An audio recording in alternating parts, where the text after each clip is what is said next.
নিমকির আওয়াজটা শুনে বুঝতেই পেরেছেন কতটা মচমচে হয়েছে। আজকে চায়ের সাথে নিমকির একটা রেসিপি করব। এখানে আমি 1 কাপ ময়দা নিয়ে নিয়েছি। এবারে নিয়ে নিলাম সামান্য কালো জিরে। কালো জিরেটাকে একটু ডলে নিলাম, তাহলে তার ফ্লেভারটা ভালো পাওয়া যাবে। এবারে এখানে আমি নিয়ে নিলাম সামান্য পরিমাণ নুন। এবারে আমি দিয়ে দেবো সাদা তেল 2 চামচের মতন, আর দেবো বেকিং পাউডার। এই সমস্ত মিশ্রণগুলোকে দিয়ে ভালো করে ময়দাটাকে মিশিয়ে নেব। যতক্ষণ না এই মিশ্রণগুলো ভালো করে ময়দার সাথে মিশে যায় ততক্ষণ পর্যন্ত এইভাবেই আমি মেশাতে থাকলাম। এবারে আমি সামান্য পরিমাণে জল দিয়ে এবারে একটা ডো তৈরি করব। একবারে বেশি জল দেব না, তাহলে বেশি পাতলা হয়ে যাবে। এইভাবে অল্প অল্প জল দিয়ে আমি একটা ডো তৈরি করে নেব।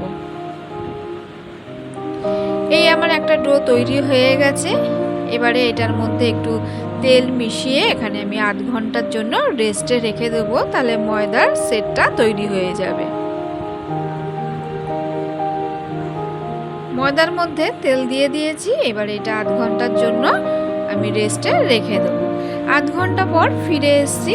এবারে এটাকে একটা লেচি করে নেব। এইভাবে লেচি করে নিয়ে এবারে এটাকে আমি 4টে ভাগে কেটে নেব।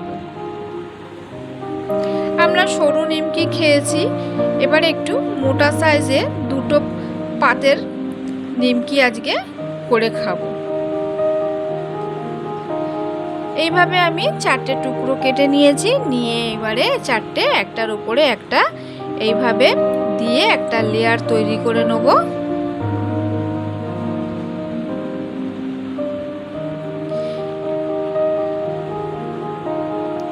এবারে আমি এই লেয়ারটাকে এবারে ভালো করে চেপে এইভাবে ময়দা দিয়ে এবারে আমি একটা লেচি তৈরি করে নেব।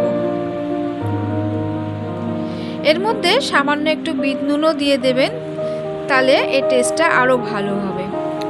এবারে একটা ছুরির মাধ্যমে এবার আমি কেটে নিচ্ছি নিমকির আকারে। এই দেখতেই পাচ্ছেন এরকম 2টো পরদে হয়েছে।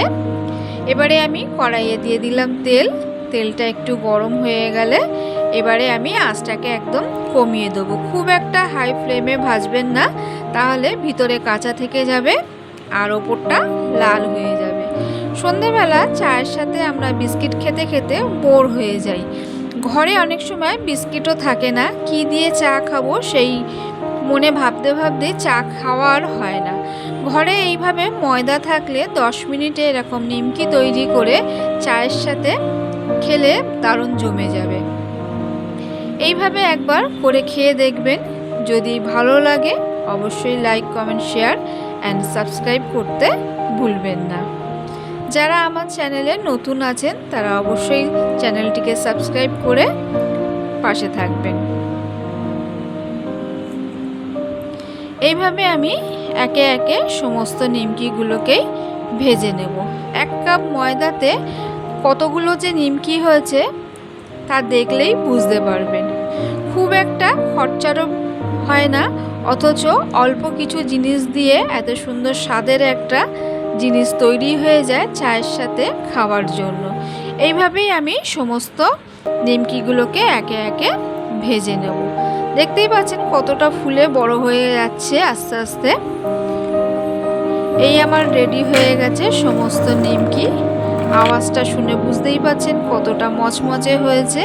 একবার এইভাবে ট্রাই করে দেখবেন, অবশ্যই ভালো লাগবে চায়ের সাথে খাওয়ার জন্য।